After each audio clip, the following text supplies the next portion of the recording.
What's up everyone, how are you all? Today we are back with What If Deku story. What if Deku was broken and abandoned, until the Night Queen chose him as her mate? If you enjoyed then please like, share and do comments. Opening his eyes, Bakugo strangely finds himself before a white room. Looking around, he notices the rest class 1A beside him, along with a few teachers and All Might. There was also Mirio holding some red-eyed girl with white hair and a horn on her head. What is she, a unicorn or something? He wondered. What the hell? What is going on here? Bakugo said, voicing most of what the class was thinking. What was this? This wasn't right. Last they all checked, they were all fast asleep. Where were they? And why was everything white? Looking around however, they notice a door standing up by itself, seemingly leading to nowhere. Maybe we should check that door and see if it leads anywhere. Kaminari chimed. You dumbass. That door doesn't lead fucking anywhere. Language Bakugo. There is a child here. Iida said, motioning robotically towards Eri, whom had her ears covered by Mirio. Look, it may seem ridiculous, but we don't have many other options. Aizawa said, we're checking the door, but be on alert. We don't know what could be on the other side, if anything. Eri, All Might, stay behind us. Getting behind the group, or for Eri behind Mirio's leg, everyone stood still as Aizawa slowly approached the door. Everyone subtly activated their quirks, ready for anything to pop up at them. Getting close, Aizawa could hear what sounded like grunts, almost like someone was in the middle of a fight. They needed to be careful. Aizawa gently grasped the handle. Okay, on 3. Everyone else nodded. 1, 2, 3. He then immediately threw the door open and they rushed and prepared for whatever was on the other side. Not prepared enough however, as the sight before them left them standing there in shock. Right before them was what looked like some teenager roughly mashing buttons on a video game controller. He seemed to be sitting in a chair that was floating off of the ground. In front of him was a large TV screen, showing the game he was playing, which looked like some sort of fighting game. They didn't know what game involved what seemed to be a large, overweight, king crocodile man and a small child with tentacles for hair fighting one another, but it looked interesting nonetheless. Damn it, they heard the teen say. He always has to go inkling. Fighting her is always a bitch. Language. Iida shouted, more out of habit than anything. This distracted the teen boy for a second, causing the tentacle girl to knock the crocodile off the fighting stage. The boy sat there dumbfounded at what happened. He suddenly turned to Iida with a glare. Really Iida? Was that really necessary? Thanks to you I lost. He shouted in anger. Before Iida could say sorry, a thought popped up into his head. How do you know my name? I know all of your names. He groaned as he got up, dismissing them. Uraraka, Todoroki, Aizawa, Sparky Boom Man. He pointed out, landing on Bakugo. What the hell did you call me? Bakugo shouted, sparks shooting from his hands. Did I stutter or something? Pretty sure I didn't. The teen said nonchalantly, seemingly not threatened by Bakugo. Bakugo growled in anger before launching himself at the boy, ready to blow him to smithereens. That came out wrong. Right as Bakugo outstretched his arm to fire off an explosion in the teen's face, the teen suddenly snapped his fingers. Before he knew it, Bakugo was frozen in midair, unable to move. Geez, you really are about explosions first, ask questions later. And not to mention that smell. He said as he covered his nose. Must suck to smell like nitroglycerin all day every day. Let's fix that. In fact, the boy snapped his fingers again, a large flash encompassing the room. That ought to do it. Suddenly, Bakugo felt able to move once again, but due to stopping in midair, ended up face planting into the ground. Ouch, just ain't your day is it Bakugo? Enraged, Bakugo reached up to fire an explosion at the boy's smug face, only find that nothing came out. What happened to my quirk? Oh, that was me. The boy said. Can't have you going about destroying the place. Even if I constructed this place in a matter of seconds, I'd prefer you not mess it up. The same goes for the rest of you. One by one, everyone finds that their quirks won't activate. Excuse me, Uraraka said, mustering up the courage to speak to this strange boy. But who are you? And why are we here? Oh right. Sorry, kind of got distracted. My name is B***J. And everyone gave him a strange look as they had no idea what he just said.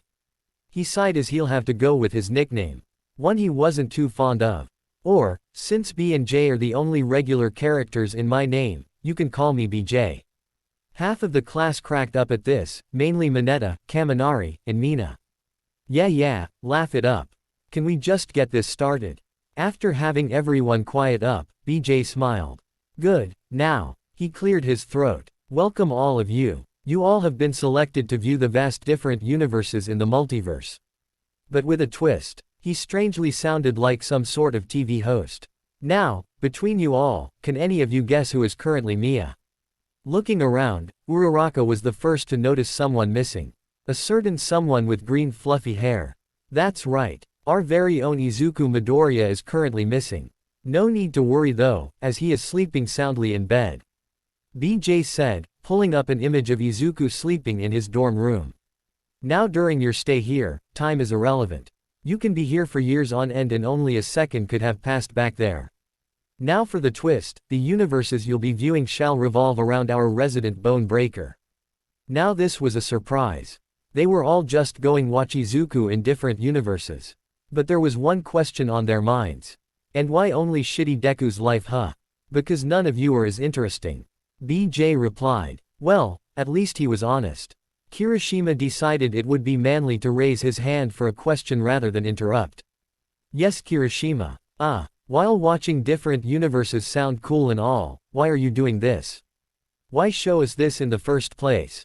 Excellent question Kirishima. You see, as hard as it is to believe, I'm probably the closest thing to a god you all will ever see. No, this isn't me being narcissistic. I just know things that would melt your mind. How so? Mineta asked. Well, has anyone here know Deadpool? A few heads nodded. Alright, well, as you know, he was a comic book character who was completely aware he was a comic book character. In one issue, he had enough of it and decided to slaughter all the other characters so that they wouldn't have to suffer anymore. In a fight with one of them who was a telepath, he tried to read Deadpool's mind, before dying once he found out that he and everything he knew was fake. That all he was just character in a comic book. So yeah, basically I know things that would do that to you guys. Kaminari's eyes widened in shock. Wait. Are you saying we're not real?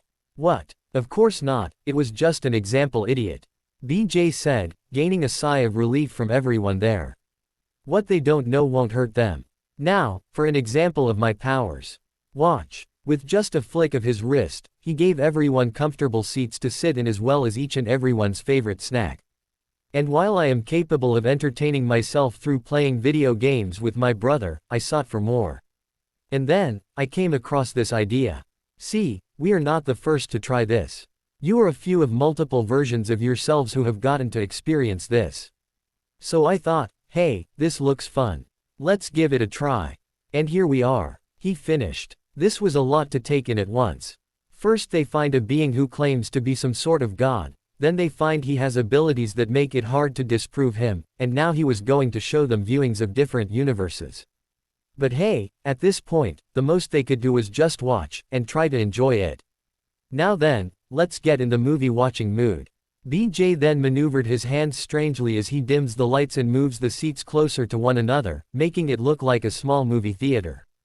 Nice, now for the first one. He pulled out a box that said, Infinite Universe Pile, holding different VHS-looking tapes before sorting through it, trying to find a good one to start with. Oh yeah, before I forget, depending on what universes we get, I may need to remove some of you, in a manner of speaking. But why though? Asked All Might. Oh you know, the usual stuff. Excessive blood, gore, Izuku banging Bakugo's mom. What? Hey, I'm just saying it could happen. Seen it happen before when someone had tried this. Besides, not like we can blame Izuku if it happens. Your mom is a fox. Bakugo really wanted to pounce BJ, even if he knew his quirk wouldn't work. But he found himself unable to move once again. Damn it. Also, I'm giving viewing rights to quite a number of different beings much like myself. Who knows, maybe they'll request a universe to show. BJ turned to look at the audience and gave a wink. What is he winking at? Everyone wondered. Anyways, I think I found us a good one. I'm a big fan of this one. Though you might have to cover Aries' eyes on certain parts Mirio. Just warning ya, he said, pulling one out and walking over to the TV. Now, I'm gonna be viewing this from a separate room so you all can give your opinions. Have fun, he said before sliding the tape in and vanishing. And thus, the multiverse viewing began. We see Izuku standing beside a locked steel door as he fiddles with a piece of paper in his hands. He's wearing what looks to be similar to an orange prison jumpsuit, with a strange symbol of a circle with 3 lines in it. What's with that outfit? He looks like a convict in those. Kirishima said. Yeah, you think he's done something and got arrested? Suyu asked. Please. Deku would never do anything that would warrant an arrest. Bakugo scoffed. Walk in, ask questions, get out. Walk in, ask questions, get out. Walk in, ask questions, get out. He repeated to himself. He opened his eyes with a look of determination. Get OU. Mr. Midoriya. The intercom behind him said, startling him. Jesus. Remember to speak clearly and precisely to the subject. This one is very difficult to talk to. I wonder who he has to talk to. Uraraka said. They referred to them as a subject, so maybe some kind of test subject. Yaoyorozu guessed. Wait, are you saying that this is some kind of testing facility? Well, maybe. But that does leave questions as to why Midoriya is there and helping them. Yaoyorozu added. With a loud buzz, the door opens. Walking in, Izuku stands behind a hulking green figure with a few arrows lounged into his back. His hands looked like they belonged to an elephant. This figure was humming to himself, listening to some orchestra music as he sits beside a rather nice-looking table with teacups and a record player. Excuse me, Izuku started with a crack in his voice before clearing his throat. Excuse me, Mr. Ferdinand. Well, I beg your pardon. I didn't smell you in here, he said, turning to meet Izuku with sagging cheeks and completely white eyes. What the heck is that thing? A Nomu or something? Shiro shouted. Quite unusual of me, I have to say, I must be coming down with the flu. Ferdinand nudged Izuku with his hand before getting up and walking to the side. Well, do take a seat, I'll fetch us some tea. Aight, cool. He's treating this like it's a normal thing. Aizawa said nonchalantly. Well, maybe he's used to dealing with beings like this. All Might added. I was just speaking to the Duke of the Highlands about a wonderful new, or was it the Duchess? Their resemblance is uncanny. I trust you to not speak a word of this to either of them on your way out. Her demeanor is as hairy as her upper lip, he said as he sorted through a large cabinet. What on earth is he talking about? Midnight wondered. And why is he speaking like some sort of Shakespearean character? Aizawa asked. Apparently the Duke's uncle passed away in a terrible swan attack. Tragic, really, he was relentless at badminton. I say, do you partake in the thwacking of the shuttlecock yourself? Actually, I'm just here to ask you some questions. He sounded disappointed. Toru said. Well, of course you are, why else would you be here? Exactly, sir. Question 1. It's all any of you fleshy homunculi do these days, EY. Ferdinand said, looming over Izuku. I don't like the look in his eye. Juro said. What look? He doesn't have any pupils. Kaminari joked. Quiet. Popping into my bloody room and asking me bloody questions, not to have tea or play an honest game of badminton. No, we're all above that. We're all too busy for badminton. What the fuck is badminton? Hearing this, Ferdinand flopped over onto his table and began to sob, despite no visible tears coming out. Everyone was at a loss at Ferdinand's personality. He flipped back and forth so quickly, you'd be inclined to think he was bipolar. Missed, Izuku said, hoping to console the large man. Although, I cannot blame you for wanting to avoid this room. He interrupted, turning to Izuku. Not a single man has walked into my cell without losing his head, did you know that? Everyone's faces paled at what he implied with that. Mirio found himself slowly covering Eri's eyes, remembering BJ's words. He wouldn't. Uraraka hoped. Izuku noticeably got more nervous. What do ya mean by? Suddenly, Ferdinand lunged right at Izuku, clearly aiming to bite off his head. It cuts to a group of people watching this happen, as disturbing crunching sounds filled the room. Midori at Deku. Everyone in the room shouted in horror at the sight. Uraraka had tears coming out of her eyes at seeing him lose his head. What was this? Why were they being made to watch this? Why did BJ say this was going to be good? We then see Ferdinand toss Izuku's body to the wall, his head noticeably missing. After 5 terribly long seconds of waiting, something unexpected happened. Suddenly, a second Izuku popped out of thin air, holding his head as if he has a headache before looking down to his dead body on the ground. Everyone was frozen with shock at seeing Izuku not only fine and dandy, but standing right next to his dead body. Wah! But how? Uraraka said in disbelief at seeing her friend be resurrected all of a sudden. Maybe it's his quirk or something. Toru questioned. But that is nothing like what he has back home. Iida stated. Well, this is a different universe. Maybe in this universe, he's immortal. Todoroki said. Asshole. Izuku shouted, gaining Ferdinand's attention.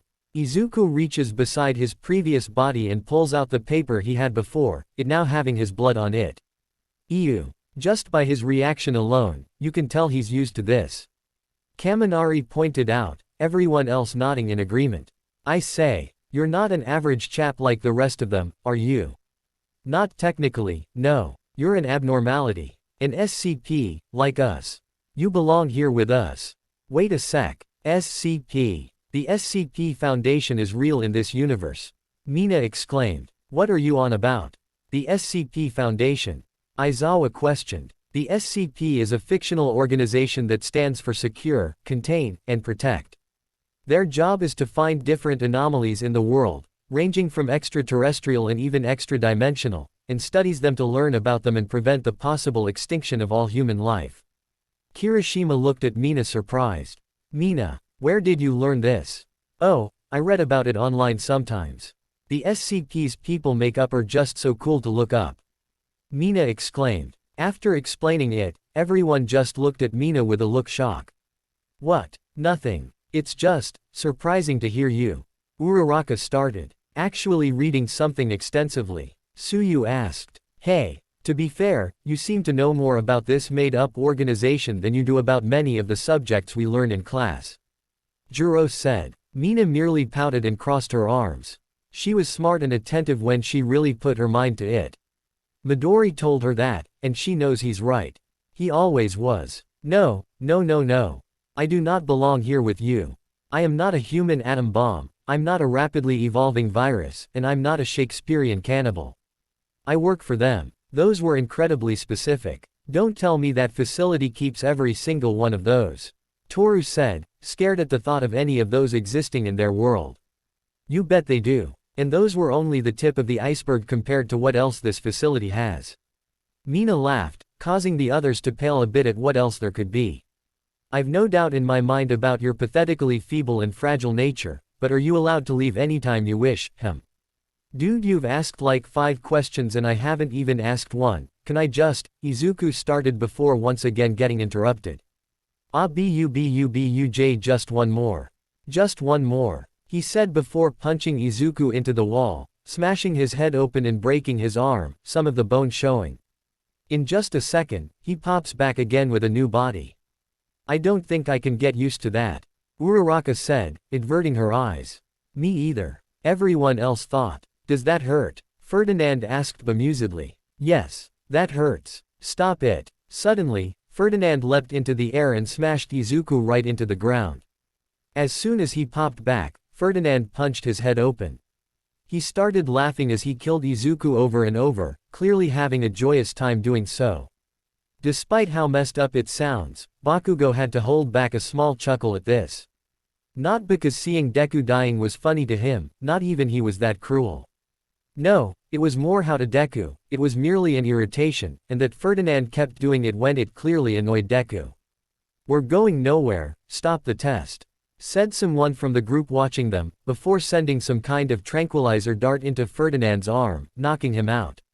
Izuku clawed his way out from under Ferdinand, looked around the room.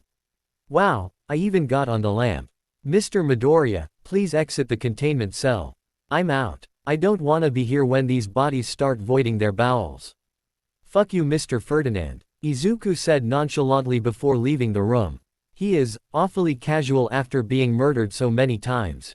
Yaoyorozu said. He must go through it a lot. That must be why they had specifically him go in. With someone who cannot die, they're free to do whatever test they need. Said Mina. That was honestly a sad thought.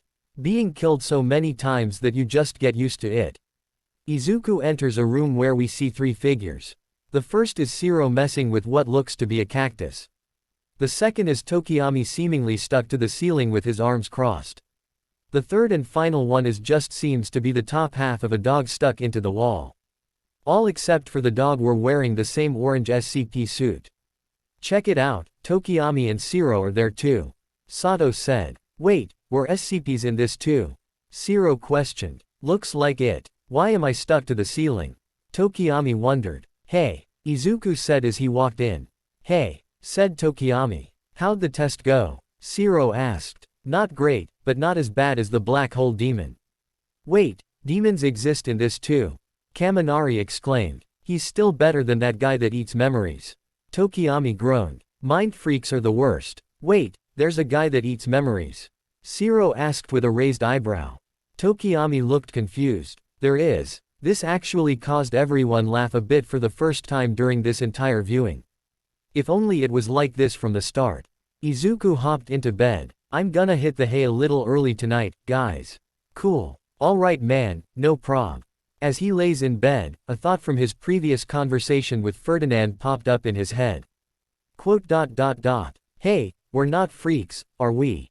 Tokiyami looked at Izuku with confusion before asking. What? We pan up and see multiple cells, holding a multitude of different creatures and people before cutting to black. Everyone was speechless after what they just witnessed.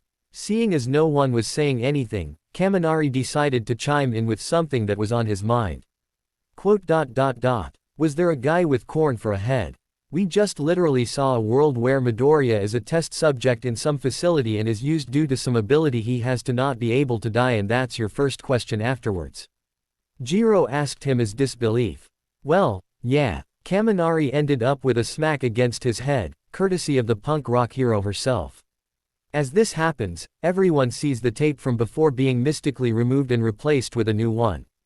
After what they just watched as their first one, they weren't sure what expect next. As the screen was loading the next universe, everyone was a little anxious about what they'll see next. If that last one was considered good, who knows what they'll get next. And then they heard it. The intro to Morio Cho radio plays as we hover over a small town by the name Morio. This certainly caught them off guard. Maybe this universe won't be that bad. Perhaps it'll even be more peaceful than what they saw last. That was definitely welcome. Casually walking down the street, backpack in hand, was a short and feisty boy known for his love of spiky hats and ball busting, Kota Izumi. Although this one was a little older than the one they knew. It all happened in April 1989. It was my first day in high school and I was about to make two very bizarre friends. I was about to become a high schooler and wondered what my classmates would be like. Jiro raised an eyebrow at the notion of Kota being a high schooler. High school. He may seem a little older than before, but he definitely doesn't seem our age.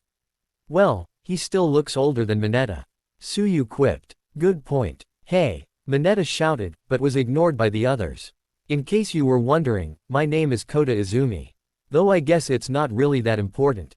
Anyway, I was on my way to class when suddenly, not paying attention to where he's going, Kota accidentally collides with a tall man, resulting in him dropping his things. Before they fell to the ground, however, a pair of arms appear around the man, catching all of Kota's things before they even hit the ground and placing them back into Kota's bag. Looking at his hand, Kota sees his bag perfectly fine, confused as to how it happened. What the? But we just ran into each other. Everyone was stunned at the sight. They have never seen any quirk that was like this. The closest they have seen would be Tokiyami's Dark Shadow, but this was somewhat better, considering the speed and precision it just showed. Sorry, I wasn't paying attention. Looking up, Kota gets a better look at the man. He was tall with dark and unruly long hair, almost as if he never bothered to brush it. The man also had bloodshot eyes with extreme bags under his eyes. Geez, this guy looks exhausted. The class couldn't help but chuckle at the boy's reaction to their teacher. Check it out, Aizawa, it's you. All Might pointed out, causing the teacher to let out a groan. But he was a little curious about his role in this, as well as the new abilities he showed off. Though that was everyone at this point. All of them knew what Aizawa's quirk is, but they have never seen it do that. Before they even thought to ask him about it, they remembered how in the last universe they saw, Izuku had completely different abilities than their version. So they came to the conclusion that the same would apply to this Aizawa. Though this did not quell their curiosity about the arms they saw. Perhaps it will be explained at a later point. Hey, think you can help me out? I'm looking for the Midoriya family. Kota raised an eyebrow in confusion, as the name wasn't ringing any bells. Midoriya. Maybe an address will help. The man pulled out a small notebook from his pocket, his name being written on the front to show it belonged to him.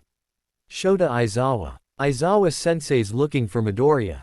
I wonder why. Toru chimed. Mina gasped as she made up a theory in her mind. Maybe he needs to tell him something important. Oh, what if they're long-lost relatives? Hearing this, Toru couldn't help but try and add to it. Yeah, maybe Aizawa-sensei's grandfather had an affair with Midoriya's mom, resulting in Midoriya being his illegitimate son. Wouldn't that make Izuku Aizawa-sensei's uncle? Wouldn't that just be bizarre? Both girls giggled to themselves at the idea. Aizawa however was not amused by the idea. Having what he refers to as the problem child, as his uncle would just spell numerous headaches for him. Looking the address over, Kota points over to a nearby bus stop. If you need to get there, the number 3 bus should take you there, no sweat. Thanks kid. Aizawa nodded and started walking away, leaving the boy to ponder the man over, having not recognized him from the town. Hey! A loud voice shouted, snapping Kota out of his thoughts. Turning around, Kota finds himself confronted by a group of delinquents. You a freshman? Aren't you gonna introduce yourself to your upperclassmen? Alright. My name is Kota Izumi sir, a freshman. It's nice to meet you senpai. He said before bowing before them, hoping to avoid any and all trouble with them. That's more like it runt. Fortunately, they proceeded to leave, causing Kota to let out a sigh of relief. I don't like the look of these guys, Kirishima growled, remembering the people who once bullied him as a child. Bakugo couldn't help but scoff at them, only seeing them as losers who no doubt were just some immature dirtbags who don't have anything better to do than to mess with anyone unfortunate enough to run into them. Wait, thank God they're gone. I wouldn't worry about those guys if I were you. I'm sure they'll be on a different bus sir. He told Aizawa, hoping that the gang won't deter him from doing what he was before.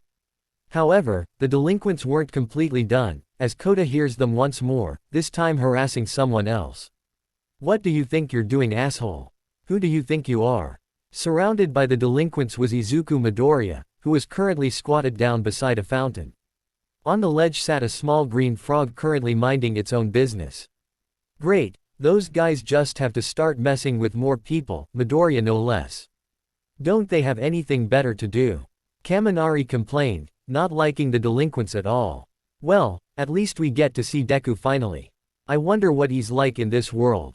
Uraraka said. Well, you see, this little froggy here appears to have just woken from hibernation. Izuku said as he nervously hovers his hands over it, attempting to touch it but constantly hesitated. Normally, I'm terrified of frogs, even just lightly touching their backs is enough to make me piss myself. So I thought that maybe it's time to conquer my fears and... Do I look I give a shit? Why is he so scared of frogs? I'm not that bad. Suyu couldn't help but think. Get up you weirdo. Following their orders, Izuku stood up, giving them full view of his outfit. It looked similar to a standard male uniform, but the jacket and pants were a dark navy blue with a yellow t-shirt underneath. The jacket was opened in a way where it almost shaped a heart. On the jacket were multiple accessories, including a yellow peace sign pin and several heart pins. Ooh, looks like this Midoriya's got some style. Toru cooed at Izuku's outfit. While it was different from what she was used to, Momo could concur with Toru that was definitely fashionable. It's certainly unique, and unlike any school uniform I've seen. Yeah, but what's with the heart motif? Joryu wondered. Now here's the deal, you can dress like some pompous prick if you want to. The leader says as he grabs the frog, it struggles in his hand while he holds it in the Izuku's face. But first you got to pay respects to us, got it? This clearly made Izuku uncomfortable as he tried backing away from the frog. See, can you please not do that? Amphibians tend to freak me out. They're all just so slimy and creep. He is suddenly interrupted with a backhand across his face, causing Izuku to spit out some blood. Just who do you think you're striking at? The leader shouted. While Suyu was a little offended by Izuku's reaction to the frog, her and the others were more shocked by the delinquent's leader's actions. Never before had she wanted to attack someone despite the law saying not to. Forgive me, sir. I swear I didn't know what I needed to do. Izuku bowed. The leader scoffed at him. You need to learn some respect, dumbass. He suddenly tosses the frog into the side of a pillar, resulting in the frog getting a large gash on its side and bleeding on the ground. Unless you want to end up like that dumb frog. Suyu couldn't help but cringe a bit at the sight of the dying frog. To see someone be so awful as to harm an innocent creature, one that she happened to share similar traits with no less, just makes her want to bend that guy backwards. Eri covered her eyes, not wanting to see such a horrible act be committed. Though, she slowly uncovers them, only because she knows that Deku will help that poor creature. Not only that, but he will take out those bullies, just like he did Overhaul. These guys are bad news. Kota mumbled as he took a step back. You know what, I'm feeling merciful today. The delinquent leader snickered. Leave your jacket and pants with us and you get to walk away. Cash too. One his cronies shouted. Alright. I apologize for the trouble, senpai. Come on, Midoriya. Knock those guys down a peg. Kirishima said, hoping for his message to reach the boy. Bakugo scoffed. Oh please, we all know there's no way Deku of all people has the guts to fight back against these guys. He's way too meek and anxious to even consider it. But still, he shouldn't just stand there and let them walk all over him. Only cowards would go so far to hurt and humiliate others just to make themselves feel better. Bakugo couldn't help but look off to the side in annoyance. No one else really knew about him and Midoriya's past together, and it was best that things stayed that way. Aizawa groaned in annoyance. A shame it had to go done like this. But what did he expect in that getup? Though it pisses me off that he just stood there while they pulverized that harmless frog. He then began to leave, finding no reason to stay. The leader smirked as he thought of something. I got an idea. What's your name, wuss? Class 1A, Izuku Midoriya. Aizawa froze mid-step at the name of the boy, turning back to get a good look at him. What did he say? Izuku Midoriya. Check this out. His name actually says Deku. Said of the delinquents as they looked at Izuku's ID. This made the leader erupt in laughter at the name. Deku, huh? Well, if you ask me, that name fits you better. Thanks. Shut your trap and take the damn jacket off. The bus is already here. Nodding, Izuku began unbuttoning his jacket, not wishing to cause conflict with the delinquent. See, I told ya Deku would cower away like a little bleep. Surprised, everyone looks towards Bakugo. Quote. What the bleep? Who the bleep is bleeping me out? The answer came in the form of subtle chuckling coming from somewhere in the room, none knew where though. Tisk. Whatever. My point still stands, nothing could make that nerd grow a spine. Eri couldn't help but lightly glare at Bakugo. She may not know him that well, but anyone who would talk down her hero certainly aren't good people. She knew Deku was gonna make a comeback. He has too. Geez, if you're this pathetic, I can only imagine how much of a useless bitch your mother is. Hearing this, Izuku suddenly freezes. Did you not hear me?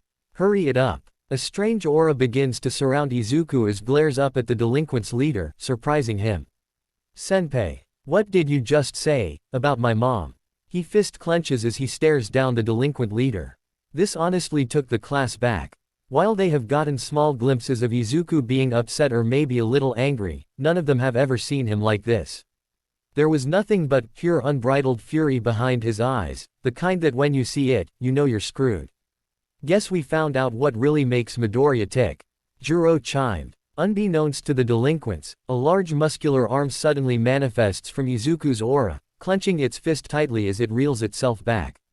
A stand, Aizawa thought. The arm that clocks the delinquent leader right in the face, knocking out both his teeth and his nose ring. This causes him to be launched back right into his gang, knocking them all down. Seeing the stand, Toru let out a large gasp. Hey, wasn't that like what Aizawa-sensei did earlier? Yeah, maybe that's why he was looking for him. Momo concluded. Makes sense. You see how fast that thing was. It knocked that guy out before he could even react. Siro said. My nose. He clutches his nose tightly to try and prevent too much blood from leaking. Izuku slowly makes way over to the gang, his glare still affixed to the leader. No one talks about my mom like that and gets away with it. No one. Now what was that about my mom being a useless bitch? What the hell? Izuku suddenly stomps his foot on the leader's head, slamming his face into the ground. Answer me. So, what were you saying about him not having a spine? Kirishima asked with a smirk on his at Bakugo. Despite being shocked by the sudden mood shift of Midoriya, he was more glad to see the boy giving it to those delinquents. Yeah, beat him up. Everyone turned to see it was Eri who shouted that, thrusting her fists through the air in a punching motion. Mirio was dumbfounded, as he expected her to not want to see any violence. Kota had no idea what just happened. What the heck? That guy just suddenly shot through the air. I wasn't seeing things just now.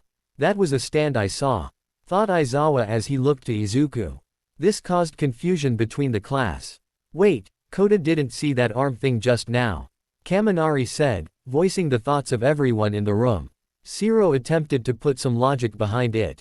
Maybe it went so fast he didn't get a good look. Momo shook her head, knowing that it wasn't the case. But Aizawa-sensei saw it just fine. He also called it something.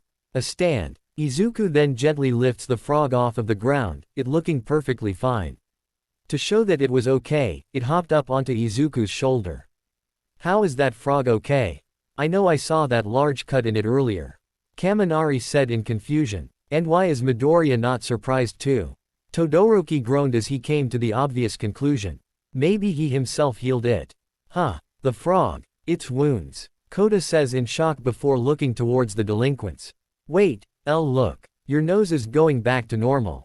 One of them pointed out as they see their leader's nose strangely start to fix itself. However, instead of going exactly back to normal, his nose inverts upwards, resulting in his face looking strange. Doesn't it look misshapen? His face is all weird looking now. Huh. What happened to nose? Tell me. The hell happened to his face? Sato said, disturbed by the now misshapen nose. Putting a hand to his chin, Bakugo thinks the situation over. By the look of it, it healed on its own. Almost like the frog. So perhaps Deku does have healing capabilities here. Though with how that guy's nose is different, there's definitely more to it. They all look to Bakugo, shocked to hear something surprisingly analytical from him of all people. Tsuyu shrugged it off and smiled at Izuku, happy to see him still help out the small creature even when he earlier stated how scared he was of it. It really showed how big a heart he has. Which is probably a given, considering the heart theme he has with his outfit. Izuku creeps up behind the leader with a dark look in his eye. I had to touch that frog because of you. Even though I really didn't want to. How are you going to fix that? He raises his hand, as if preparing to hit him again. Scared, the group starts running away, not wanting to end up like their leader. Gee guys, wait up. What does my nose look like? He said as he chases after them. Yeah, you better run. Eri cheered, ecstatic to see her hero take care of those bullies. Everyone else could only lightly chuckle at her. Man, who'd think Midoriya could be intimidating? Said Kirishima, gaining a nod from most of them. Bakugo wouldn't admit that seeing Izuku actually pissed at someone was a little unsettling. It was probably for the best he never thought to insult Auntie Inko in front of him. Not that he would, even if that wasn't the case, he'd never even think to. She was far too nice. Good grief. So he's him then. Aizawa thought as he glanced over at Izuku standing proudly at driving away the delinquents. Before he can walk over and talk to him, however. Kiro. The frog on his shoulder croaked, startling Izuku and causing him to fall onto the ground shouting.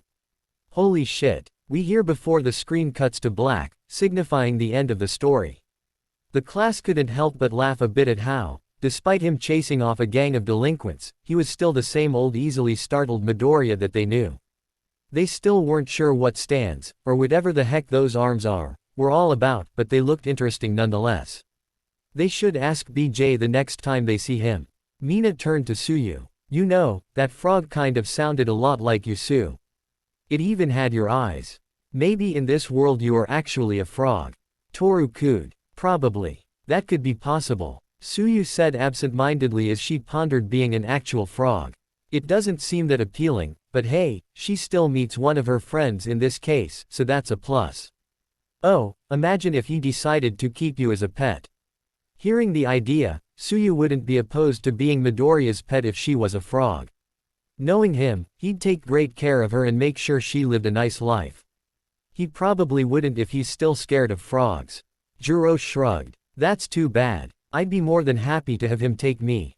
Kiro. The class could only stare at Suyu in shock at her statement. She herself seems completely unaware of how it sounded. Or maybe she did and just wanted to mess with them. It was honestly hard to tell. Unbeknownst to them, however, BJ, who was watching the situation from outside, was laughing at the situation. Oh man, if only that ship would actually happen in the main universe. I'd be so happy, he said before wiping a tear from his eye. Everyone watched as a tape flew into the TV, the tapes now strangely being labeled. BJ told them it was to give the audience an idea of what they'll be seeing. Although some of them did not know what this audience was or where they were, a good few remembered how BJ supposedly gave viewing right to other gods to watch with them. It was odd to think that they were being watched, but shrugged it off when the screen came to life. They were a little excited for what this tape labeled, Days of Future Past, was all about. Walking down a pale white hallway with a tray of food in hand, a man wearing a security uniform makes his way to a heavily fortified door with a sign saying, "No metal beyond this point." After proving his ID, two people who were guarding the door nod before unlocking and opening the door, allowing the man inside. Everyone was confused to see this, not having any clue where this story could be going. Suddenly, they all hear a familiar voice in the room. Quite the security detail. Whoever they're keeping in there must be pretty dangerous to have this for seemingly one person if that one tray is anything to go by. They all turned to see the principal of UA, Nezu, sitting down with a cup of tea in hand. Sitting down next to him was, strangely enough, Mei Hatsume, who was currently tinkering with a small gizmo she had on hand. "Sir, what are you doing here?" All Might asked in confusion. "Same thing as you all. It would appear that the god of this realm meant to bring us in earlier but apparently forgot until now. Don't worry, he filled us in on what's going on, including giving us memories of the last two universes you all watched. I must say, this chance to watch a vast number of different universes involving young Midoriya is quite a privilege." "What do you mean?" Midnight asked confused. "Well, the Midoriya of our world does have possibly the highest hero potential out of everyone here." "What? How?" Bakugo asked annoyed. Suddenly, they all hear BJ's voice being projected throughout the room. "Well, not only does his quirk have impressive fire power, so much so he is no doubt the strongest here physically, but he also has an intellect that is currently only rivaled by two others in his class, a strong sense of justice and will to protect the weak, and is quick to adapt in order to constantly improve. If I were to say anyone were to possibly top your earlier position as symbol of peace All Might, I'd say it'd be him. It honestly makes me wish you wouldn't be so hard on him, Aizawa." Aizawa rolled his eyes as he believed BJ may be over-exaggerating a bit. "You forget that he's also a troublemaker who constantly hurts himself." Before any of them knew it, BJ suddenly appeared beside Aizawa, clearly unhappy with what was said. "Well, you seem to forget you have a bigger troublemakers in your class. Like, I don't know, someone who is willing to attack a fellow student just because he doesn't know how to deal with his frustrations," BJ said, signaling towards Bakugo, who in turn glared at him. "Or maybe a guy who's only a hero so he can pick up chicks and isn't afraid to hide it." BJ pointed right at Mineta. "Got an explanation for that? Weren't you the guy who threatened to expel them at the drop of a hat if they weren't hero material?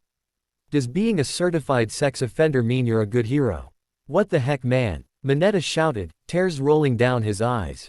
"Sorry, Mineta. Ain't got nothing against you, but you're clearly not hero material if something as small as the villain's outfit would be enough to have you ignore people who may be in danger." BJ shrugged, not fazed at all by Mineta's sadness.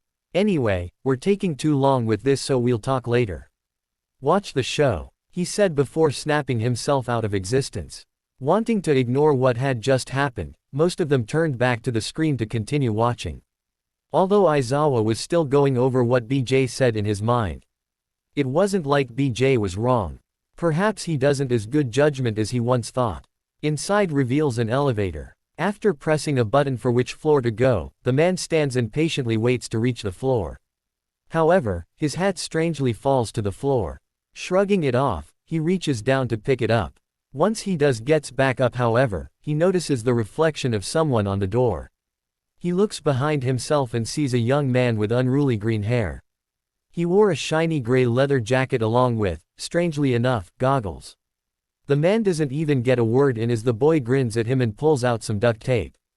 Down a hall full of men carrying handguns and batons, giving off that they were more security guards, we see the door down the hall open. Out comes Izuku, now wearing the Mont's uniform, food tray in hand. Walking out, we see the man from earlier now taped up to the wall, unable to make a sound with all the tape over his mouth. Did Midoriya just tape a guard up and took his place? Tokiyami asked in confusion, though no one had an answer as no one knew what would ever drive someone like Midoriya to tie up someone and take their place. It definitely didn't seem like the act of a hero. Izuku sees the security guards' handguns but diverts his attention away from them. He's got a mission to do. He soon reaches another closed door, looking back to see one of the guards opening it. He walks through and lets out a breath. He's finally found just who he was looking for. Izuku finds himself in a dark room, floor were multiple glass panels all forming a pentagon. Walking over to it, he sees an entire room underneath, with a man who seemed to be napping. The man had a flat and somewhat triangular face with no nose. He also has long black hair which he wears in a messy fashion. Despite not wearing his trademarked mask, almost everyone there knew who that man was. Chizome Akaguro, otherwise known as Stain, the hero killer. Despite being surprised to see the hero killer himself, they were trying to wrap their minds on why Izuku would break into highly secure location just to see him. Iida couldn't help but glare at him, showing that his hate for the man still somewhat resided in him. Izuku found a cutout hole in the ground and slid the food tray through it. This helped the food tray slide its way to Chizome, causing it to bump into his side. He looked down at the tray and found a small piece of paper stuck on it. He raised an eyebrow as he read it. Mind the glass. Looking up, he sees Izuku through the glass, smiling down at him. He got the message. Wait, is Midoriya going to free him? Juro wondered out loud. Uraraka shook her head in denial. What? There's no way Deku would free someone like Stain out of prison. Would he? The ambiguity of the question disturbed them. Chizome stands up as he sees Izuku kneel down and place his hands on the glass. Izuku started vibrating at an intense speed, almost unnoticeable. The starts vibrating with it, more and more before it can't take no more and shatters, the pieces all crashing to the ground. Goodness, that's certainly a surprise. It would appear he vibrated his hands at such a high speed that it broke the glass. Nezu chimed before taking a sip of his tea. Oh my, that's quite an ability. Just imagine all the unique possibilities one could achieve with something like that. Midnight said as she went over multiple ways she'd put Izuku to work if he actually had that. All the girls, sans Eri, blushed at the thought. Mirio, what is she talking about? She innocently asked. Nothing important. Let's just keep watching. There was no way Mirio was ever gonna touch that subject. Izuku smiles to himself for a job well done, until he hears an alarm go throughout the room as well as sees the entrance being shut. Meanwhile, Nezu stands with a group of people, seemingly on some kind of tour. As if sensing what happened, he looks down at a remote control in his hand and flips a switch. Suddenly, in the kitchen of the facility, the fire sprinklers start spraying water all over the place, resulting in the cooks covering themselves, trying to block some of the water. You're helping him, sir? All Might asked in disbelief. It would appear so. Perhaps that's why young Midoriya is freeing Stain. Perhaps we need him for something but are unable to bail him out. That would explain a lot. It at least meant that Izuku wasn't evil or something by breaking out Stain. Though they were still speculative as to what would make them have to resolve to freeing someone like him. Chizome leaps up and grabs a ledge, pulling himself up out of the room. Behind him is Izuku, casually standing by. In 3 seconds those doors are going to open, and 20 guards will be here to shoot us. Chizome says, staring at the entrance as he waits for what appears to be their end. I know. That's what I'm waiting for. Izuku calmly says as he walks over to Chizome and grabs his arm with one hand, and the back of his neck with the other. What are you doing? Chizome asks in confusion. I'm holding your neck so you don't get whiplash. What? Whiplash? Izuku said slowly, believing he was speaking too fast. Before they know it, they hear the guards rushing towards the door. Why aren't they moving? They're going to get killed at this rate. Hatsume said, somewhat interested in the story now that there was some suspense. He's got a plan, right? Eri asked Mirio. He gave her a smile as he petted her head. Definitely. He's Deku, right? Suddenly, the doors open, revealing multiple guards armed with see-through handguns made with glass. Don't move, one of them yelled out. Before any of them knew it, Izuku, along with Chizome, sped right past the guards at blinding speed, knocking them all off their feet. In less than a second, the two were back in the elevator Izuku took earlier. They were taken aback by Izuku's speed. Now him being able to vibrate his hands so fast made sense if he could run this in a second. Whoa, did you guys see that? Shiro said. Nope, he went so fast, I blinked and he was gone. Sato said in amazement. Being released by Izuku, Chizome took a second to compose himself, clearly feeling nauseated from the sudden superspeed travel. Hearing something behind him, Chizome looks back to see Izuku back in the outfit he was in before, supposedly changing in the blink of an eye. He shrugs it off and goes back to trying to settle himself. You're good. It'll pass. It happens with everyone, Izuku says as he waits in the elevator with Chizome. Must have done something pretty serious. What did you do, man? Not hearing an answer, he decides to keep prodding and see if it'll work. What did you do? What did you do? Why'd they have you in there? He asked gleefully, almost as if it was a game. For killing the president. Izuku's eyes widened in surprise and shock from what he just heard, clearly showing he had no idea about Chizome's background. He looks back at the man he tied up earlier while playfully, but silently, mouthing something to him. Oh shit. The only thing I'm guilty of is fighting for people like us. Midoriya is oddly calm with the fact he's breaking out a criminal who is responsible for something as horrible as murder. It may be for the greater good, but he still seems far too comfortable with this.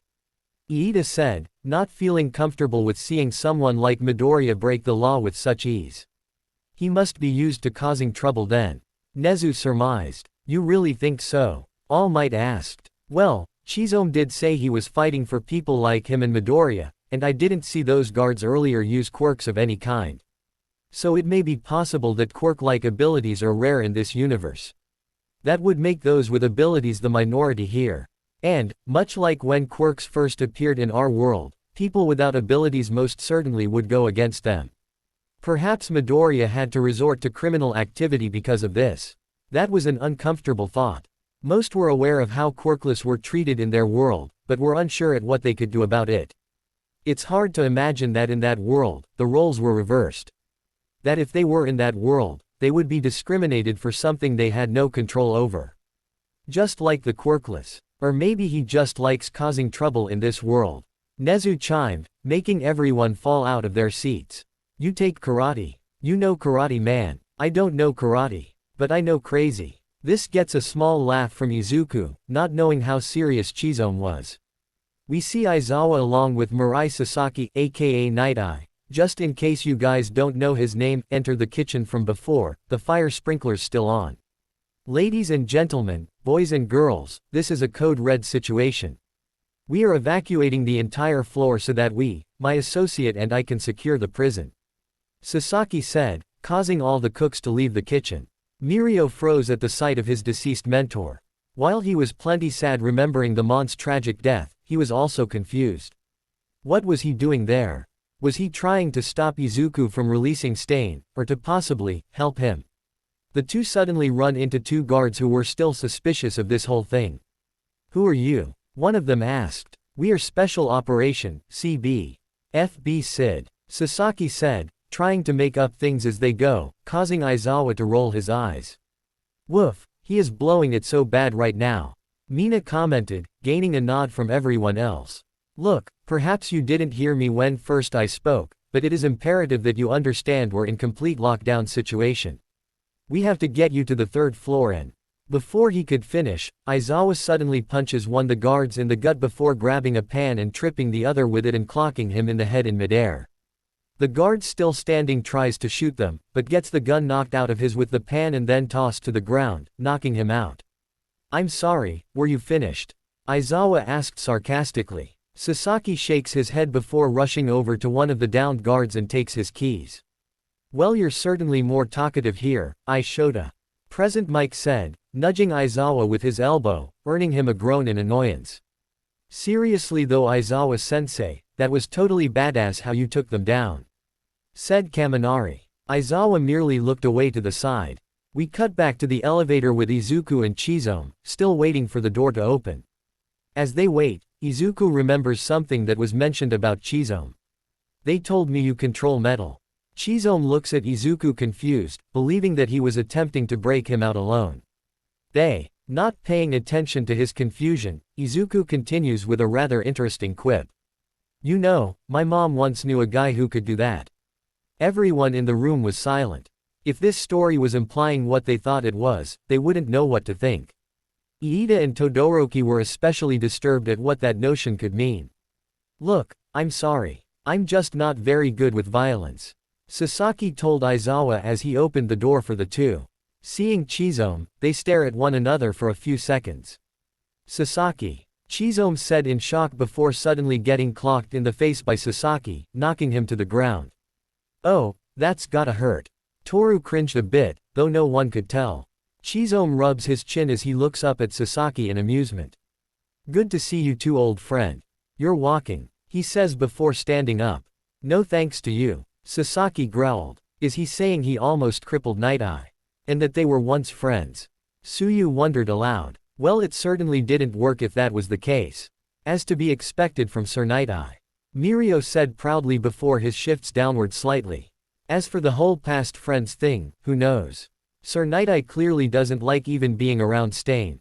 You are the last person in the world I expected to see today. Sasaki kept a steady glare at Chizome, clearly not happy to be rescuing him.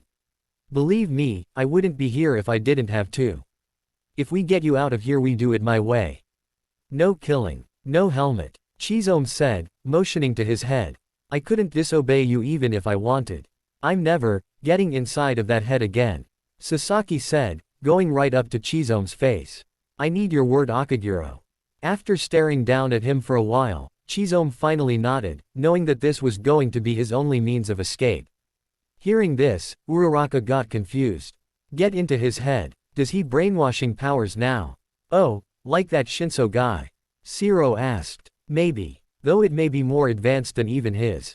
Momo added. Nobody move. The entrance to the bursts open as multiple guards carrying glass handguns fill the room.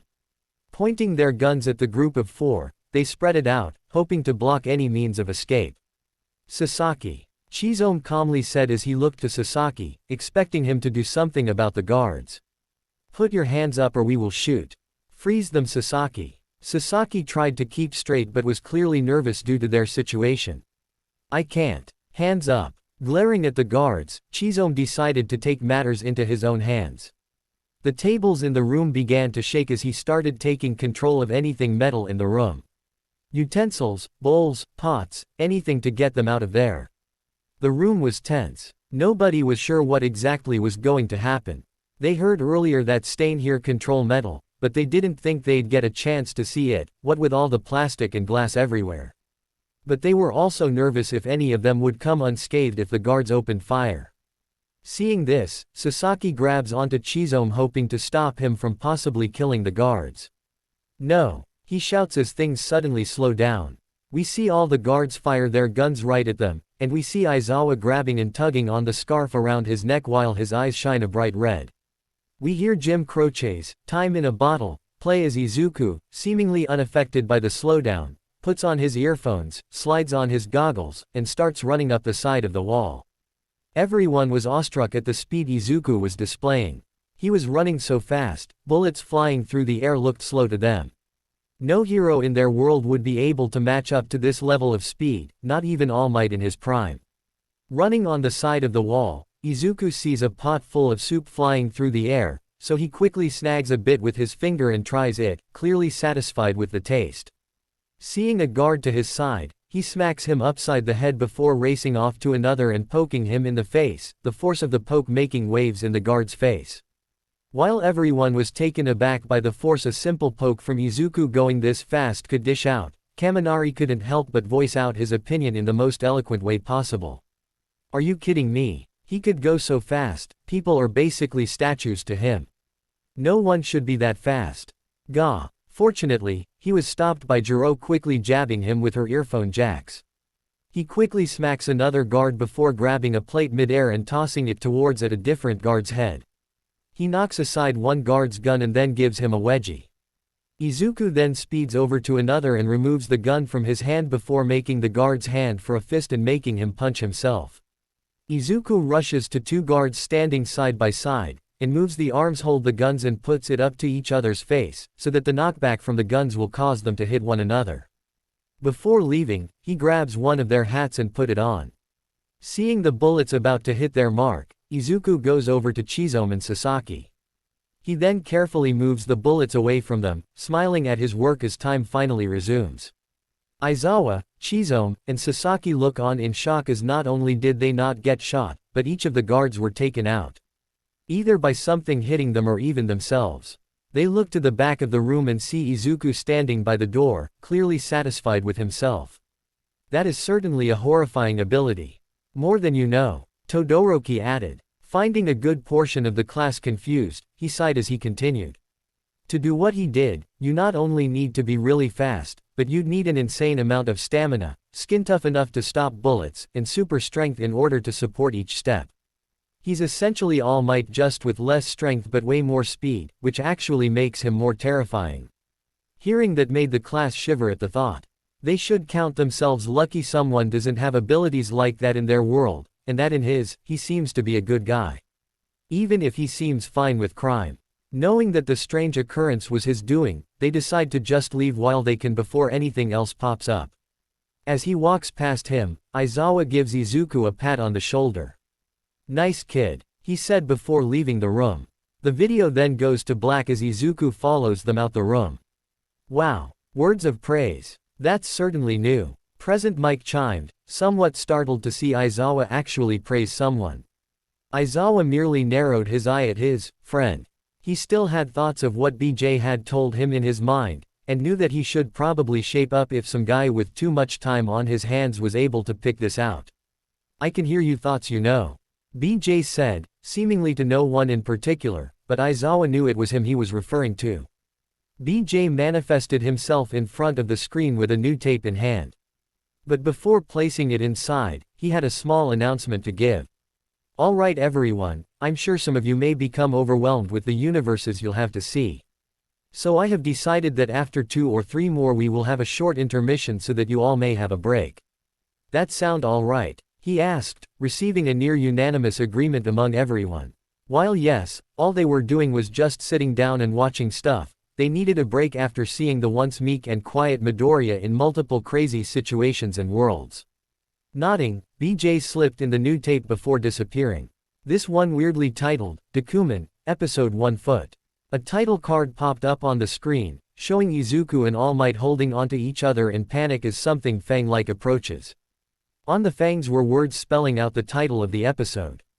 The beginning and end of Deku. Deku, what kind of name is that? Mineta questioned. Kaminari shrugged. Who knows? I'm more curious about this title card thingy. Yeah, what is this supposed to be? Some kind of TV show? We cut in on both Izuku and All Might tied up and hung over a large mechanical pit, a corrosive pool of liquid bubbling at the bottom to truly show the peril the two were in. Both were in their hero apparel, though Deku now donned his mask along with a new red scarf. Smiling off to the side was a purple-haired man whose hair stuck up in a long tube in the air, similar to Marge from The Simpsons. His left hand also appears to be a robotic claw replacement. A narrator suddenly gives off a rather dramatic opening. When last we left Deku and All Might Man, they were trapped in Dr. Bomb's cruel clutches. Now as our story continues, can they possibly survive? No one was sure what to think, seeing as they were already thrusted into conflict. Eri however was noticeably worried about Deku and wondered how will he get out of this one. She hoped that he will be alright. Momentarily the moment of your destruction will imminently commence, at the destructive hands of Dr. Bomb. The purple-haired man, now known as Dr. Bomb, said dramatically. Quote. What did he say? Mina asked out loud, voicing the thoughts of almost everyone there. I am not very sure. Yaoyorozu stated. Deku quirked an eyebrow, clearly confused by the evil doctor's statement. Right. Well good luck with all that, whatever you said. All Might, did you get any of that? It seems he's planning on lowering us into this ominous-looking pit here. All Might Man answered. PSH. Cliché. Deku scoffed at the notion. How did we get up here anyway? I don't even remember him capturing us. Do either of them care for their own lives? Juro asked. Suyu shrugged. Hard to say. Although, it is pretty hard to take a villain with the name, Dr. Bomb, seriously. Good point. He sounds like a recurring villain on some kind of Saturday morning cartoon. I'd wager the show's writers wanted to start this episode off mid-adventure. It's a writing technique called, in medias res. In med, wah. Deku said, not understanding one bit what the word meant. I think it's Latin for, skip the boring parts. This earned a laugh from most of the room. Despite it starting off semi-seriously, it quickly devolved into a light-hearted comedy. Wait, did he just say episode and writers? Did they know they're in a show or something? Sato questioned. Todoroki shrugged. Probably. Enough. Dr. Bomb suddenly shouted, gaining the attention of our two heroes as he gripped a rather large lever. Now is the most timely time of your doom. With the pulling of the lever, down, the downmost depth. He said before pulling the lever down, a huge grin on his face. Everyone was slightly tense as they watched the man pull the lever. Despite the seemingly comedic tone at the beginning, they didn't know if it was going to take a drastic turn all of a sudden. Like that first one they saw. Deku and All Might Man were befuddled as they have not moved an inch. All that seemed to happen was that the lights flicked for a second. The hated heroes remained vertically unchanged. Dr. Bomb said in surprise, unsure as to what had went wrong. Well, that's embarrassing. Deku chuckled a bit. Uraraka let out a breath she didn't know she was holding, thankful that Deku was okay. She wasn't sure if she could handle another, Deku dies, universe. Hey, boss, you pulled the wrong lever. That was the escalator control. The pit suddenly spoke, now revealing the face on the other side. What? Looking behind himself, Dr. Bomb sees the stairs he used to walk up to the platform were now moving down. He slaps the lever from before back up in frustration. Improbably pointless. Where is the lever to be pulled for downing hated foes? Powerloader couldn't help but think of Hatsume as he hears the pit speak about having an escalator control. The entire mechanical pit just seemed like something she would be crazy enough to want to make. Looking over to her, he already sees her jotting down the mechanical pit in her notebook and ideas for her own. Didn't you read the manual? There's the pit tried to explain before being cut off. Bah. An intelligent genius such as Dr. Bomb needs no manuals. We see grab hold of another lever and pull it down, only to find no reaction. He shouts in anger as he beats on the lever panel. For being a supposed intelligent genius, this guy is kind of an idiot. Zero commented. The pit couldn't help but groan in frustration. I'm really sorry about the wait, fellas. I'm sure we'll get this figured out eventually. Well, you better. 'Cause by now I was supposed to be flashing back to my origin story as I face certain doom. Deku pointed out. Ooh, an origin story. So we're going to learn about Midoriya's past and how he became a hero. All Might and Bakugo were both nervous at the thought, All Might from the possibility of One for All being revealed, and Bakugo from his history with Izuku being revealed. Although this was a different universe, they still weren't sure just how different. For all they know, the only difference was that Dr. Bomb was apparently a thing. Oh yeah, is it riveting? Deku scoffed. The rivetiest. And now, the origin of Deku. The narrator said. We see Izuku casually walking on the sidewalk, bag in hand and smile on his face, not having a care in the world. Our hero was once just a common high schooler. Until, suddenly, something crashed right in front of Izuku, knocking the boy to the side and creating a crater. As the dust settles, a buff man stands up, huge grin on his face as he looks down at Izuku. He introduces himself. I am All Might Man. An alien from the planet All Might. Nearly everyone deadpanned at the redundancy of All Might's name, said Hiro, looking off to the side in embarrassment, and slight relief that this was certainly not how the two actually met.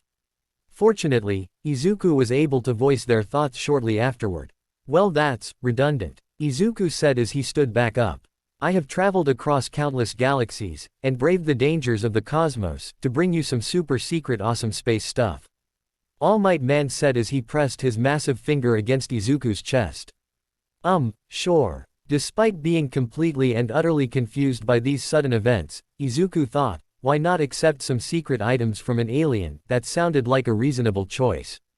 All Might Man kneels down as three bright objects fly out of his hands and into Izuku's. The alien All Might Man entrusts this mere human with three powerful items: a metal rod, a tuning fork, and a 100-yen coin. The narrator explained as Izuku looked down at said objects. Really? That's the super secret awesome space stuff he was talking about. Bakugo wondered. What a load of bleep. He froze as he ran through multiple swears in his head, only to hear the same loud bleeping each time. God bleep, you're bleeping my thoughts too. He shouted at seemingly no one, only receiving a cheeky chuckle in return. What is this junk you keep in your glove box? Izuku asked in annoyance. Junk I keep in my space glove box. All Might Man emphasized, not noticing Izuku's irritated tone. Kirishima shook his head in disappointment. Like that's any better. Izuku rolled his eyes. Oh yay. Well thanks. I gotta be. But suddenly, an amazing event occurred. We see the three objects fly out of Izuku's hand and surrounds him, causing him to float into the air. In a bright flash, Izuku is suddenly in his hero costume, along with a red flowing scarf. He slowly floats back down to the ground and poses dramatically to no one in particular. A new hero is born. Somehow. Deku, super unequaled hero of excellence. Everyone was speechless at the sight, unsure as to what happened and how. The only one who wasn't was actually Eri, who was more amazed if anything. Watching Deku transform into a hero was a spectacle for her, and she was excited to see more. Yup, that's how it all happened. Deku said as the story concluded. An epic tale indeed. All Might Man quipped. The mechanical pit, however, was less than impressed. You got superpowers from holding random items. That doesn't make sense. You don't make sense. Deku shouted back. You just a one-off incidental character. I bet you don't even have an origin story. Okay, there's no doubt about it. Sato commented. These guys know that this is some kind of TV show. Juro nodded. Yeah. I'd say it's more than probable at this point. Oh, but I do. I was once just an ordinary pit, until one day, when I was suddenly bitten by a radioactive. Lies. Such exaggerations. Dr. Bomb shouted as he held up a magazine with robots on the cover. You were ordered from the Inconceivable Robots Summer Catalog. You know this truth to be true. Hatsume could be seen drooling at the sight of the magazine, wishing to own a copy for herself. If only it existed in their own universe. Perhaps if she asked BJ later he'll get her a copy. Oh come on boss. I'm trying to impress these guys. Enough chatter chittering whelps. Dr. Bomb pressed a red button that happened to be on the panel. Red means death, right? It had to be the right one. Before they knew it, Deku and All Might Man began to shake intensively, neither understanding what was happening. They started rocking back and forth as the shaking continued to intensify. Both were nervous to what the outcome will be. Suddenly, there was a flash, and Dr. Bomb was now hung up over the mechanical pit instead of Deku and All Might. Wah, he said in shock. Okay, how in the world did that happen? Kaminari asked out loud, voicing his small frustration. No one really had an answer, as they were all just as surprised as Kaminari was. We see Deku and All Might now at the control panel, completely fine. Whoa, how did that happen? Deku wondered out loud. Perhaps there's a, rarely used, switch places with your nemesis button. All Might Man commented. You're right. Here it is. Deku said in excitement, close to pushing the button himself. Until All Might blocked him from it, knowing that doing so will only bring them back T.1. Don't push that. Fine. Deku said in disappointment. Who on earth would even make anything like Th? Yaoyorozu started before hearing the mumblings of one Mei Hatsume. She was once again writing down in her notebook. Absolutely genius. So if I reroute the wiring, fix up the my own self-running generator, then I may just be able to. They all heard, as she was off in her own world. You will release me right this instance of seconds. Dr. Bomb demanded. Deku looked up at Dr. Bomb. Hey, by the way Doc. Did you ever try this button with the big arrow pointing down? He asked, pointing at said button. How did he miss that? Eri asked, voicing out everyone's thoughts as they see the button. Oh, that button pressing is for the playing of MP3s. Dr. Bomb casually stated. Yes, to get down, as the children of youth sing. Jiro deadpanned at the words, feeling them hit her in particular, seeing as she was the most musically inclined in the room. Oh, okay. Well I guess we're off then. Deku said with a shrug as he and All Might finally make their way out, leaving the doctor tied up. Suddenly, Deku hand stretches up to the panel and pushes the button with the downward arrow. Let's press it anyway. Dr. Bomb lets out a shout as he is suddenly lowered down into the pit, cutting to black. While some were a little caught off guard with how Izuku had supposedly caused Amon's possible death, most couldn't help but laugh at the situation. Besides, from the episode tone, it was most likely that that guy was fine. Out of everyone in the room, none were more entertained than Eri. She wondered if there were more episodes to be seen, or even merch she could wear. A TV show about her hero Deku and his rise as a hero sounded like the best thing ever. Imagine if a show like that actually existed. Everyone was a little excited for what they'll see next. Sure, the ones they have seen were a little out there and bizarre in a few places, but they were at least interesting. And while they have different personalities, it eased their hearts to see that their Midoriya, despite the different upbringings, was still generally a good guy with heroic intentions. Well, time to mess with some heads. BJ popped in with another tape in hand, though he didn't show what was said on it. Hey guys, just popping in real quick before we start this next viewing for a small removal. Removal? Aizawa said in confusion. Yeah, for this next one, I wish to remove Eri from the room. What? Why? Eri pouted, not wanting to leave and miss a chance to see more stories of Deku. I'm sorry, but I don't think this next one is appropriate for you to see. BJ explained, resulting in Eri looking to the side in sadness. Aizawa raised up a hand to politely comment on the situation. Excuse me, but I'm not sure if leaving Eri on her own with you is a good idea. No offense, but I don't know if I trust her in your care. Mirio nodded in agreement. Aizawa-sensei has a point. Perhaps I should go with her. I do not mind missing out on a few universes. Don't worry about that, I've already considered that. That's why I brought him. He replied, pointing off to the side. Everyone looks to where he was pointing. Their eyes widen in surprise at who they see. Deku. Both Eri and Ochako said in shock at once. To the side, we see Midoriya casually walking in. Though he was strangely wearing an apron for some reason. Wait, I thought you said young Midoriya was at home sleeping. All Might pointed out. BJ nodded. And he still is. Your Midoriya at least. This Midoriya however is not like yours.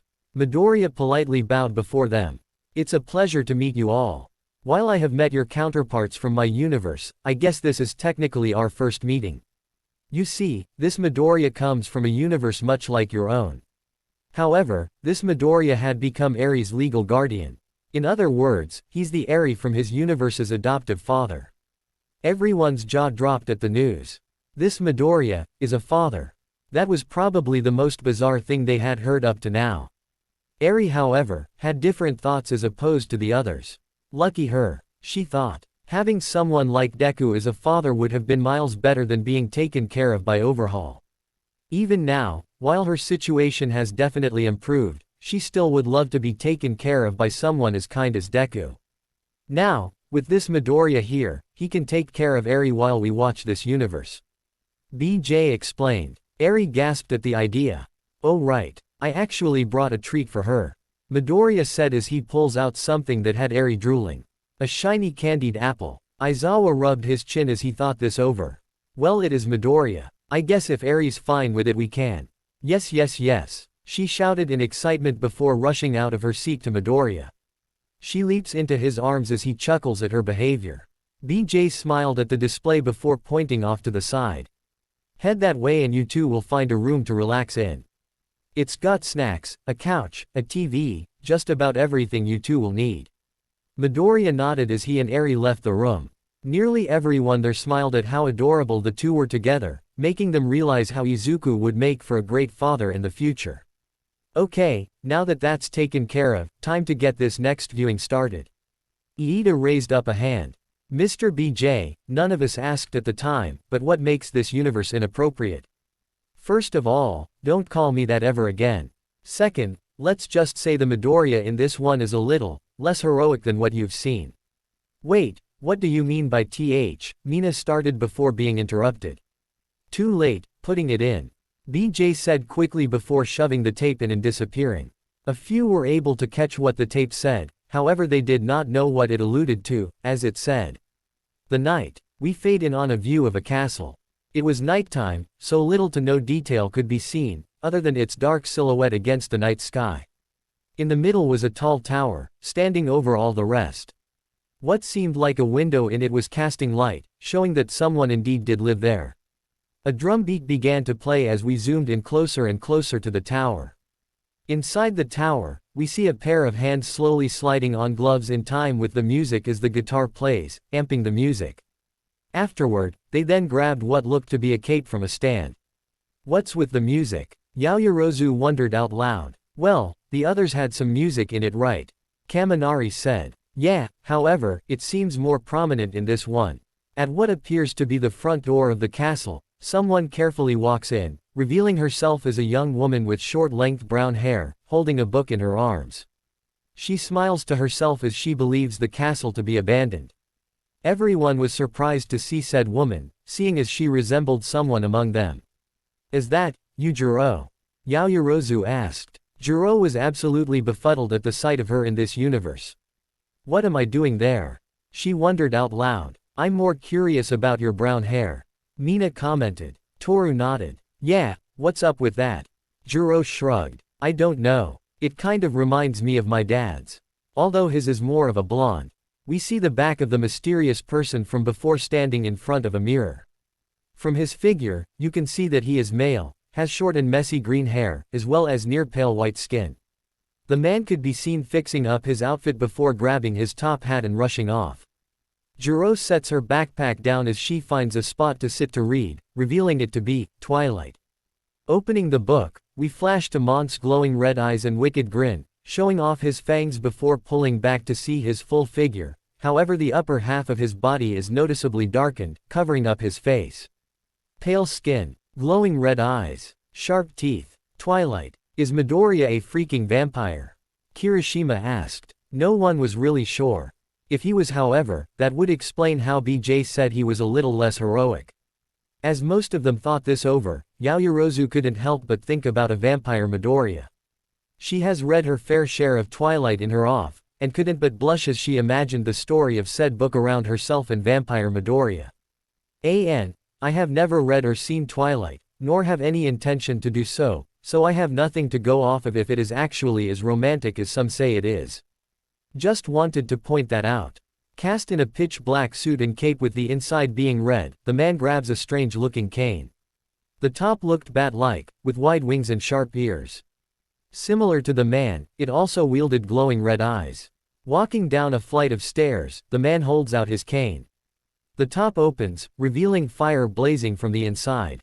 He then swings it in front of him, mystically causing the all candles hung up down the hall to light up one by one, eventually reaching over by where Jiro was reading. You know, it is pretty dumb to go to an abandoned castle just to read some book. Even if there wasn't a monster there, you don't know what you can run into. Suyu pointed out. Noticing the candles weirdly lighting up, Jiro cautiously stands, looking around to see who could be responsible for this.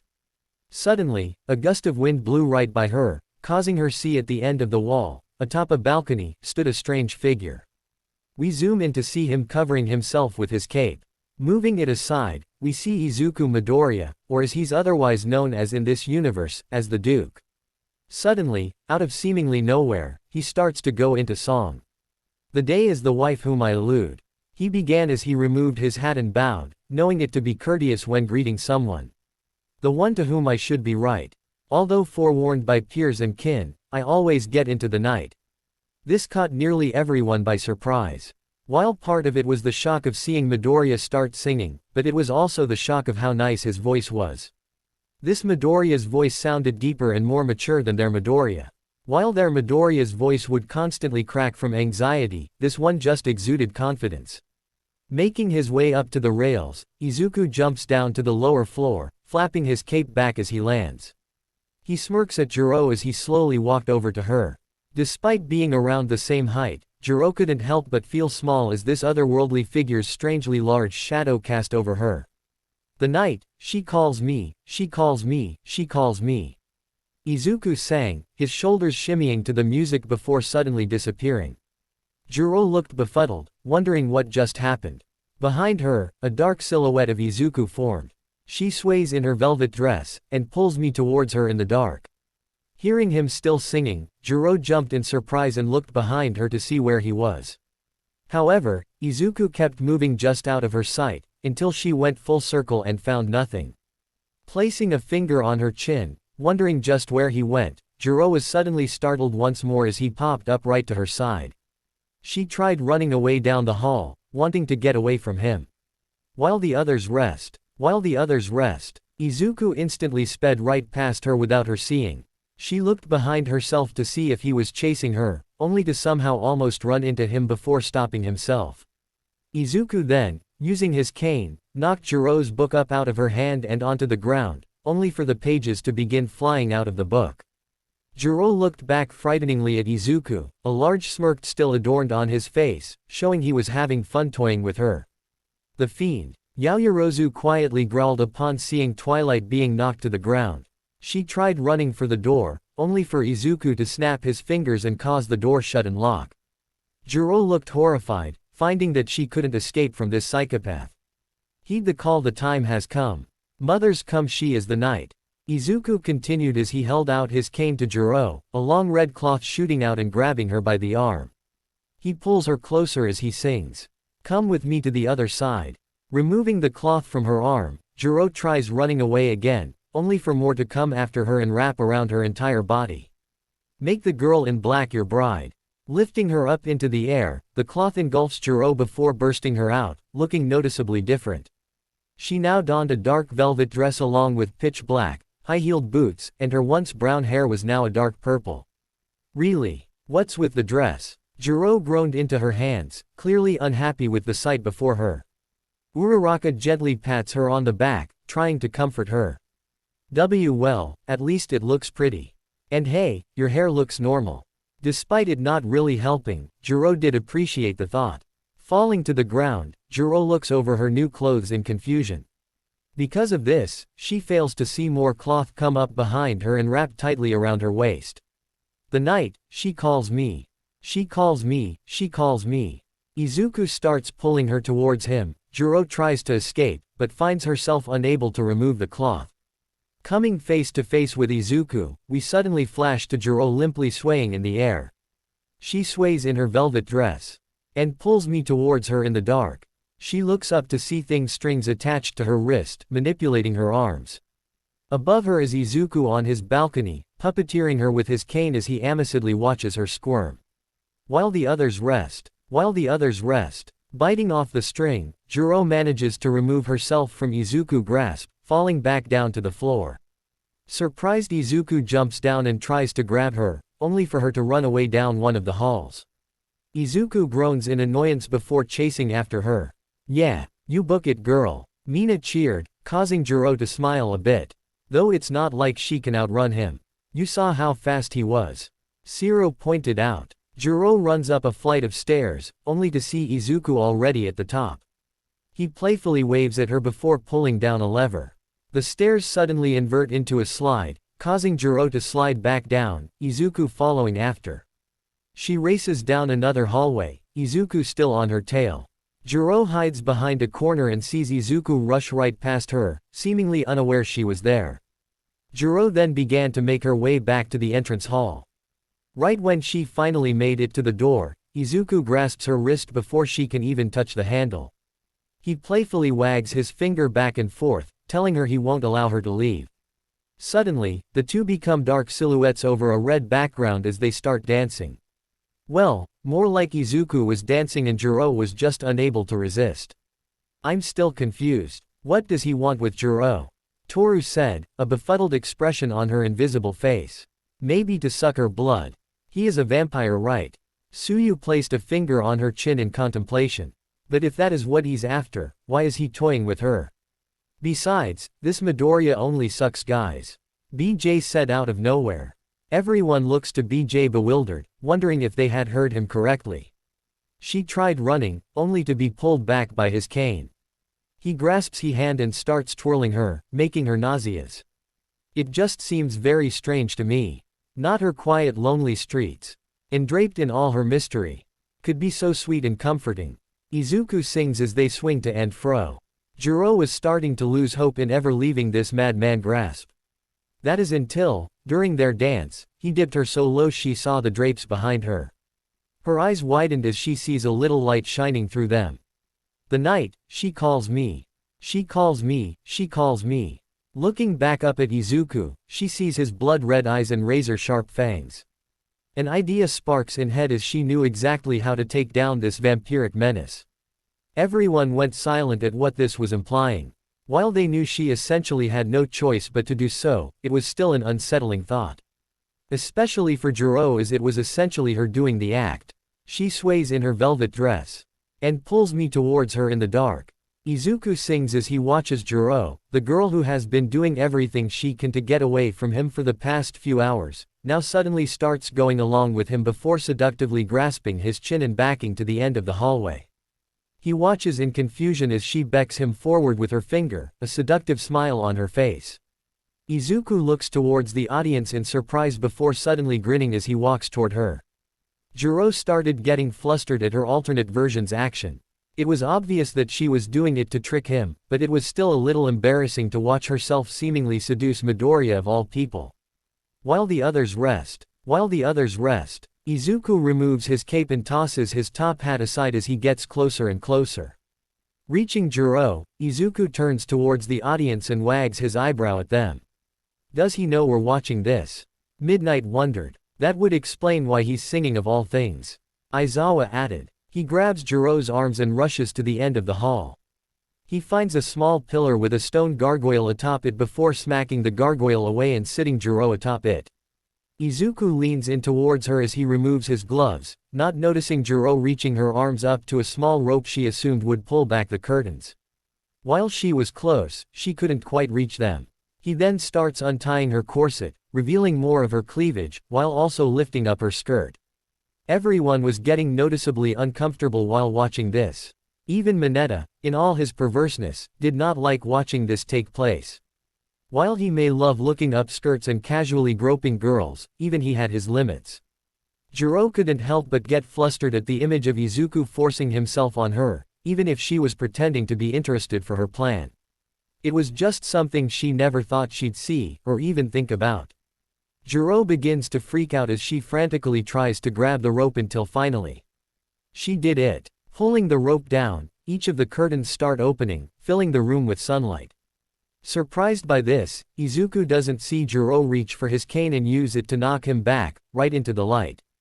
Izuku screams in pain as his body starts to decompose, until finally, he crumples onto the floor, turning into ash. They all went silent at the sight of Midoriya dying. While yes, this one kind of deserved it, and they saw Midoriya die a lot in the first viewing, they still weren't too comfortable watching it happen again. In the first one, it was played off for laughs, considering he didn't stay dead for long. But here, they could tell it wouldn't be like the first. This death was permanent. Jiro was most affected by this, since she was watching herself do this. Jiro looks down at Izuku's corpse with an unsympathetic look on her face. She looks up at the audience as her skin suddenly turns pale white, her eyes a blood red, and her ears become pointed. Just like Izuku's. She grins at the audience as she caresses the cane, fading to black as the song ends. They were all left appalled by the end. None had understood what it meant. Is Jiro a vampire now? Was she one the whole time? Was it because of the cane? No one voiced these thoughts however, except for Mina of course. How? I have so many questions. Too bad, on to the next one. BJ said as he snapped his fingers, disappearing from sight. Wait. That's all for now. If you enjoyed then please like, share and do comments.